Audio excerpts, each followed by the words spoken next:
എന്റെ യൂട്യൂബ് ചാനലിലേക്ക് ഏവർക്കും സ്വാഗതം. നമ്മൾ ഇന്ന് തുടരുന്നത് ഏറെ ആകാംക്ഷ നിറഞ്ഞ രക്തം പുരണ്ട റോസാപ്പൂക്കൾ എന്ന കഥയുടെ അടുത്ത ഭാഗമാണ്. കഴിഞ്ഞ അധ്യായത്തിൽ നമ്മൾ നിർത്തിയ ആ വലിയ രഹസ്യത്തിന്റെ ചുരുളുകൾ ഇന്ന് അഴിയുകയാണ്. വീഡിയോയിലേക്ക് കടക്കുന്നതിന് മുൻപ് ചാനൽ ഇതുവരെ സബ്സ്ക്രൈബ് ചെയ്യാത്തവരുണ്ടെങ്കിൽ ഒന്ന് സബ്സ്ക്രൈബ് ചെയ്യാൻ മറക്കല്ലേ. അധ്യായം 3. തോക്കിൻ മുനയിലെ പ്രണയം. ആര്യന്റെ പുതിയ കളിപ്പാട്ടം ഇതാണല്ലേ? കൂട്ടത്തിൽ ഒരാൾ പരിഹാസത്തോടെ പറഞ്ഞു. അവൻ മീരയുടെ കയ്യിൽ ബലമായി പിടിച്ചു. ഷെരീഫിന്റെ വലങ്കയ്യായ അബ്ബാസ് ആയിരുന്നു അത്. ആര്യനെ നേരിട്ട് തോൽപ്പിക്കാൻ കഴിയില്ലെന്ന് മനസ്സിലാക്കിയ ഷെരീഫ് അവന്റെ ഏറ്റവും വലിയ ബലഹീനതയെ ലക്ഷ്യം വെച്ചിരിക്കുകയാണ്. എന്നെ വിടൂ, എനിക്ക് നിങ്ങളെ അറിയില്ല. മീര കരഞ്ഞു പറഞ്ഞു. നിനക്ക് ഞങ്ങളെ അറിയില്ലായിരിക്കും, പക്ഷെ നിന്റെ ആര്യൻ ഭായിക്ക് ഞങ്ങളെ നന്നായി അറിയാം. അവനെ മുട്ടുകുത്തിക്കാൻ നീ മാത്രം മതി. നിമിഷങ്ങൾക്കുള്ളിൽ ആ വാഹനങ്ങൾ ഇരുട്ടിലേക്ക് മറഞ്ഞു. നഗരത്തിന് പുറത്തുള്ള ഉപേക്ഷിക്കപ്പെട്ട ഒരു ഇഷ്ടികച്ചൂളയിലേക്കാണ് അവർ അവളെ എത്തിച്ചത്. പൊടി പിടിച്ച തറയിൽ അവളെ തള്ളിയിടുമ്പോൾ അവളുടെ ഉള്ളിൽ ഒരേയൊരു പേര് മാത്രമേ ഉണ്ടായിരുന്നുള്ളൂ: ആര്യൻ. അതേസമയം തന്റെ താവളത്തിലിരിക്കുകയായിരുന്നു ആര്യൻ. പ്രകാശ് വരുന്നത് കണ്ട് അവൻ എഴുന്നേറ്റു. ഭായ്, അപകടമാണ്. മീരയെ ഷെരീഫിന്റെ ആളുകൾ തട്ടിക്കൊണ്ടുപോയി. അവർ മട്ടാഞ്ചേരിയിലെ പഴയ ഇഷ്ടികച്ചൂളയിലേക്കാണ് പോയതെന്ന് വിവരം കിട്ടിയിട്ടുണ്ട്. ആര്യന്റെ കണ്ണുകൾ പെട്ടെന്ന് ചുവന്നു. അവന്റെ മുഖത്ത് ഇതുവരെ കാണാത്ത ഒരു വന്യത നിറഞ്ഞു. മേശപ്പുറത്തിരുന്ന ഗ്ലാസ് അവൻ കൈകൊണ്ട് അടിച്ചു തകർത്തു. കയ്യിൽ നിന്നും രക്തം വാർന്നിട്ടും അവൻ അതറിഞ്ഞില്ല. ഷെരീഫ്, നീ നിന്റെ മരണം ഇരുന്നു വാങ്ങിയിരിക്കുന്നു, ആര്യൻ പതുക്കെ മന്ത്രിച്ചു. അവൻ തന്റെ ജാക്കറ്റ് എടുത്തു ധരിച്ചു. ബെൽറ്റിൽ 2 ഓട്ടോമാറ്റിക് പിസ്റ്റളുകൾ തിരുകി. തന്റെ വിശ്വസ്തരായ 10ഓളം പേരോട് മാത്രം തയ്യാറാകാൻ അവൻ ആജ്ഞാപിച്ചു. ഇന്ന് ആ ചതുപ്പിൽ ആരും അവശേഷിക്കരുത്. എന്റെ മീരയുടെ കണ്ണിൽ നിന്ന് ഒരു തുള്ളി കണ്ണുനീർ വീണിട്ടുണ്ടെങ്കിൽ അതിനു പകരമായി ഷെരീഫിന്റെ സാമ്രാജ്യം തന്നെ കത്തിയെരിയണം. ആര്യന്റെ ഗർജനം ആ മുറിയിൽ മുഴങ്ങി. ഇഷ്ടികച്ചൂളയിൽ മീര ഭയന്നു വിറച്ചു നിൽക്കുകയാണ്. അബ്ബാസ് അവളുടെ മുന്നിലിരുന്നു മദ്യം കഴിക്കുന്നു. പെട്ടെന്ന് ദൂരെ ഒരു ബൈക്കിന്റെ ഇരമ്പൽ കേട്ടു. അതൊരു വലിയ സൈന്യത്തിന്റെ വരവായിരുന്നില്ല, മറിച്ച് ഒറ്റയാന്റെ വരവായിരുന്നു. ഗേറ്റ് തകർത്തുകൊണ്ട് ആര്യന്റെ ബൈക്ക് അകത്തേക്ക് പാഞ്ഞു കയറി. വണ്ടി നിർത്തുന്നതിന് മുൻപേ അവൻ വെടിയുതിർത്തു തുടങ്ങി. കാവൽ നിന്ന 2 പേർ നിമിഷങ്ങൾക്കുള്ളിൽ നിലംപതിച്ചു. ആര്യൻ!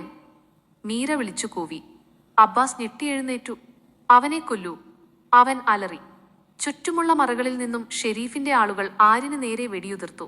ആര്യനൊരു ഇഷ്ടിക കൂട്ടത്തിന് പിന്നിലേക്ക് ഡൈവ് ചെയ്തു. പുക പടരുന്ന അന്തരീക്ഷം, വെടിയൊച്ചകൾ കൊണ്ട് ആ പ്രദേശം വിറച്ചു. ആര്യൻ വെറുമൊരു ഗാങ്സ്റ്റർ അല്ല, ഒരു യുദ്ധതന്ത്രജ്ഞൻ കൂടിയാണെന്ന് അവൻ അവിടെ തെളിയിച്ചു. ഓരോ വെടിയുണ്ടയും ലക്ഷ്യം തെറ്റാതെ ശത്രുക്കളുടെ നെഞ്ചിൽ തറച്ചു. അവൻ പതുക്കെ മീരയുടെ അടുത്തേക്ക് നീങ്ങി. പെട്ടെന്ന് അബ്ബാസ് മീരയെ വലിച്ചു പിടിച്ചു. അവളുടെ തലയ്ക്ക് നേരെ തോക്കുവെച്ചു. നിർത്തൂ, തോക്ക് താഴെയിട്ടില്ലെങ്കിൽ ഇവളുടെ തല ചിതറും. ആര്യൻ നിശ്ചലനായി. അവൻ പതുക്കെ തന്റെ കൈകൾ ഉയർത്തി. അവന്റെ മുഖത്ത് ഭയമില്ലായിരുന്നു, പകരം ഒരു തണുത്ത പുഞ്ചിരി മാത്രം.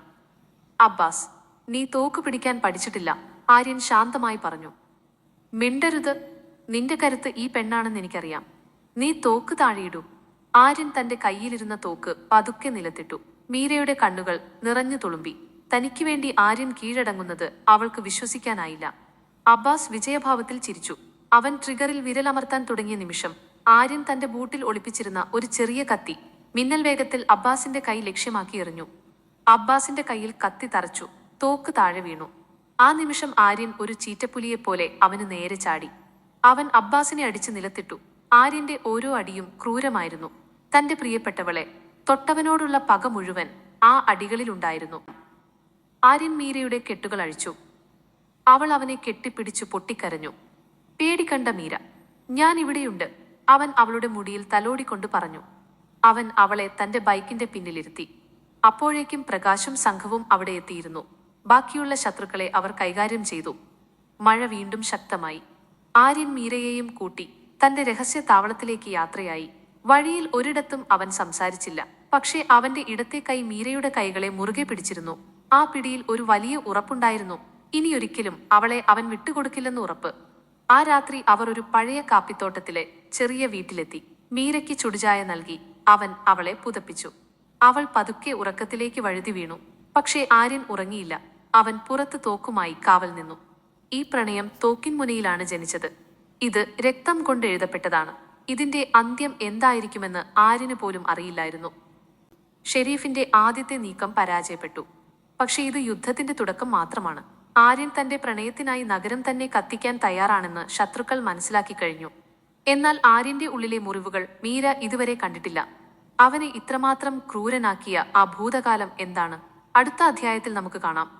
ഈ കഥയുടെ ബാക്കി ഭാഗങ്ങൾ കേൾക്കാൻ ദയവായി ഈ ചാനൽ സബ്സ്ക്രൈബ് ചെയ്യുക. വീഡിയോ ഇഷ്ടപ്പെട്ടെങ്കിൽ ലൈക്ക് ചെയ്യാനും കൂട്ടുകാർക്ക് ഷെയർ ചെയ്യാനും മറക്കരുത്. എല്ലാവർക്കും നന്ദി.